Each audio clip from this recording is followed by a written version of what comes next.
ছিল বাঁধনা পরব, এক কথায় যেটাকে আমরা জানি গরুর পুজো। তো চলো আজ তোমাদেরকে গরুর পুজো বা বাঁধনা পরবে আমাদের কি কি হয় সেটাই না হয় দেখাই। নমস্কার, আমি উষা। আমার নতুন একটি ভিডিওতে তোমাদের সকলকে জানাই স্বাগত। প্রথমেই এখানে চলছে আমাদের প্রচুর চুল কাটা, যেটা তোমরা সৌন্দর্যেরও বলতে পারো আর নিয়মের ক্ষেত্রেও বলতে পারো। পাশ থেকে মা বলছে একবারেই অল্প করে কাটবি, মশা মাছি বসলেই তো এই ল্যাজ দিয়ে ওই মশা মাছিকে তাড়াতে সাহায্য করে, তাই এই ল্যাজটা খুব সুরক্ষিত রাখাই দরকার। চুল টুল কেটে একবার এলো স্নানের পালা। এই যে দেখছো কি সুন্দর ভাবেই না দাঁড়িয়ে আছে, কিন্তু এটা ততক্ষণই দাঁড়াবে যতক্ষণ তার শরীরে জল লাগছে। যখনই তার মাথায় জল দিয়ে দেয় একটুকুনও দাঁড়ায় থাকে না। প্রচুর ছটপট করে। এবার হলো আমার দায়িত্বের পালা, আর আমার দায়িত্ব হলো এরকম ভাবে আলপনা দেওয়া। এরকম আলপনার কাদের কাদের বাড়িতে দেওয়া হয় জানিও তো, আর আলপনাটাও ঠিক কেমন হয়েছে সেটাও কিন্তু কমেন্টে জানিও। আলপনাটাকে আরও একবার সাজানোর পালা হচ্ছে এই সিঁদুর দিয়ে, যেটা আমি করেই ফেলেছি। এই সব কাজ করতে মন্দ লাগে না, কিন্তু বেশ ভালোই লাগে।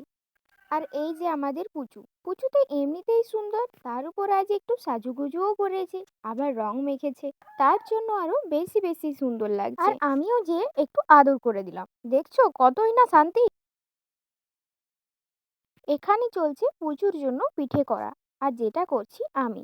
ওদের একটা নিয়ম আছে যে ওদেরকে 9টা পিঠে দিতে হয়, আমি সেখানে একটা বাড়তিই করে ফেলেছি। এই ছোট্ট ছোট্ট পিঠেগুলো দেখতে খুব সুন্দর না, কিউট কিউট, ঠিক আমাদের পুচুর মতো কিউট কিউট।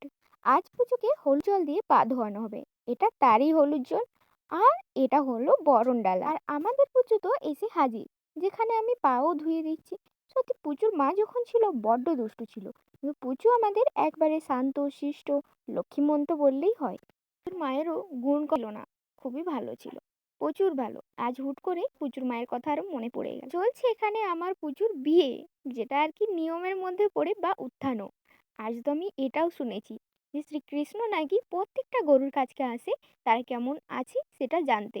এটা লোকমুখের কথা, কিন্তু লোকমুখের কথা শোনাগুলোও কিন্তু অনেক ভালো লাগে। যেমন এটাই ধরো না যে শ্রীকৃষ্ণ আজ আসবে আমাদের বাড়িতে। ভিডিও লেট লেট আসছে কারণ আমার চারপাশে এতই মাইক বেজেছে যে ভিডিও এডিটিং করে উঠতে আর আমি পারিনি। পরপর আবারও ভিডিও আসবে, আজকের মতো এতটাই। ভিডিও ভালো লাগলে like comment share and subscribe করে দিও।